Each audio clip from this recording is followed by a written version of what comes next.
Hi everyone, I'm Charles. I'm gonna show you how to properly fill in a Fintrac form. First, you go to your web form, and then you find this Fintrac form. For Fintrac form, usually there are two that we use for all company holding properties, like the first one, corporate identification information record. We're first gonna talk about this individual identification information record.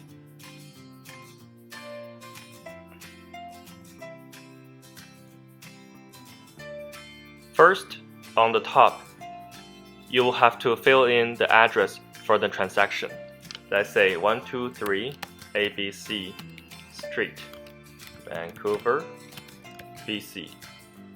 Postcode ABC 123. Over here on this line, you will have to use which date you verify this person. And this date cannot be the date after your contract. Any contract. Could be purchase agreement or listing agreement. It must be identified before you sign an agreement. And then we come to A, Part 1, full legal name of individual. This is where we collect persons' either driver license or passport, or their ID from their foreign country.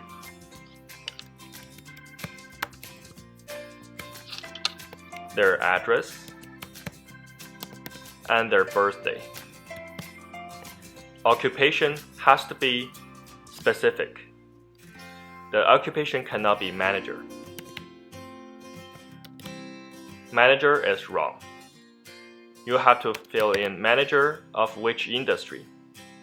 For example, manager at IT company. So next one, we will have to fill in the ID's detail. For example, over here, we can put in either passport or we can use driver license. So you can choose either passport or driver's license. And then you fill in their document number. Jurisdiction, is it issued from ICBC, Canada? Expiry date. So you cannot use ID that is already expired. You have to use that ID that is still valid. If the ID is going to expire next year, don't worry about it. If the ID is valid today, you can use the ID. For credit file, we don't normally use this part. Normally for A3 dual ID process method, we do not use.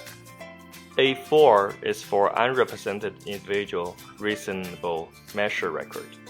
So if you're a listing agent or a buyer's agent, the other person does not have an agent, then he can be represented or unrepresented. If the person chooses to be unrepresented, then you have to fill this section here. Measures taken to a certain identity. So you have to ask unrepresented individual for information to ascertain their identity. Normally, you will have a different Fintrac sheet for this person to fill in. Reasons why measure were unsuccessful.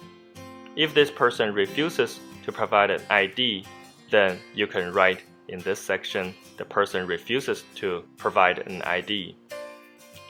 This could be a suspicious transaction. I suggest you rather not to take this case and also report this case to the Fintrac department. For section B, you have to fill in for third party. Is the transaction being conducted on behalf of a third party according to the client? Yes or no? Normally, it's a no, because they're conducting on behalf of themselves. But for people who has POA or daughter and spouse, they may be representing their husband or parents. So make sure you ask them, are they representing a third party? Measures taken. Normally, you would ask them for documents, and you have to have a date, which day you have did this measurement. Reason why measure were unsuccessful, because the person weren't able to provide a POA, or the person weren't able to provide any document. You have to state here why was it unsuccessful. Indicate whether there are any other grounds to suspect a third party. Do you think this person is acting on the third party and not telling you? If no, click no. If yes, explain why. B2, third party record. Also, you have to put in name, address, and their birthday. Nature of business, occupation. Let's say manager at Best Buy. If this person is acting on behalf of a corporation, then you put corporation number here.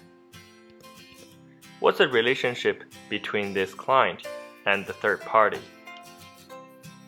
Maybe parents or brother.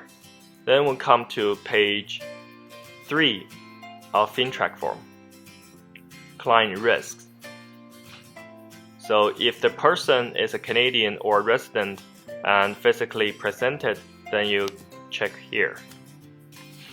If this person is not in Canada and they're a citizen and resident, then you check the second one.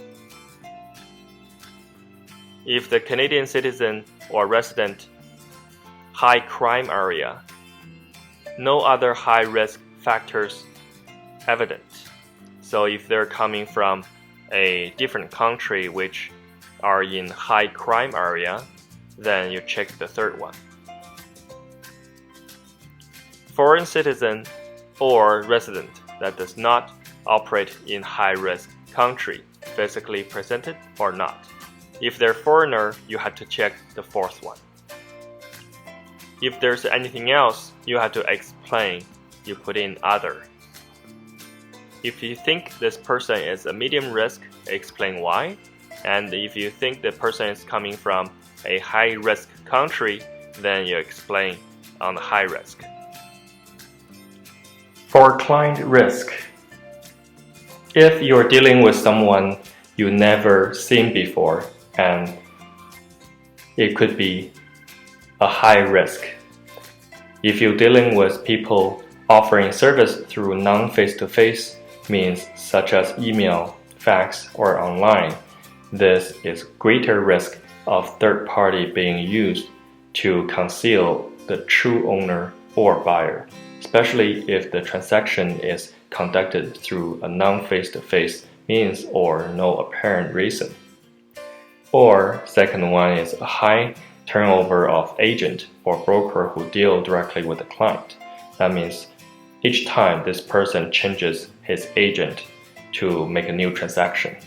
New agent or broker may have less knowledge of certain client and less experience with MLTF indicators.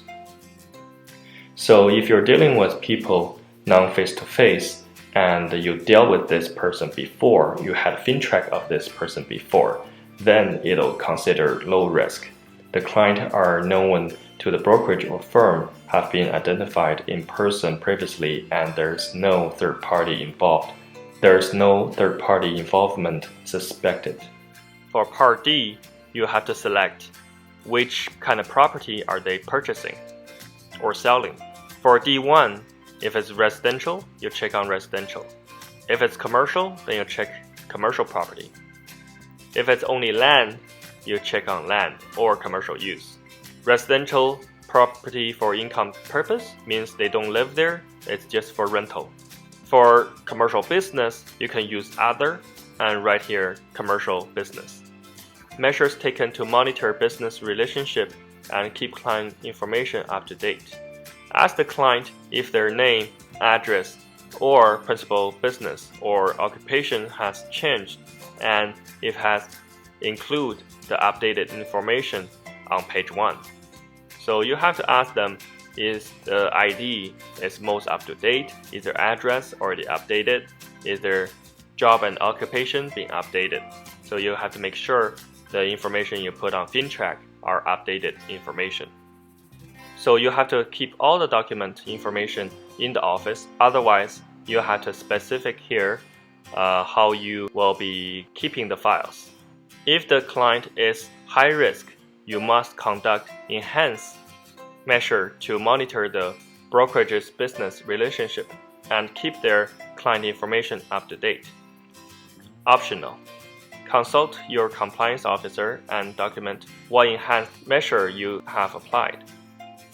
For example, you ask for more IDs, you ask for more source of fund provided. Suspicious transaction. You have to report to your compliance officer, which is the manager, and ask your manager what to do in your situation. Terrace property report. Don't forget to follow your brokerage's procedure with respect to terrace property report. Consult your policies and procedure manual for more information. So if you think they're doing terrace activity using this property, you have to tell your manager right away and report to Fintrac department. Failing of following Fintrac regulations will be heavily punished.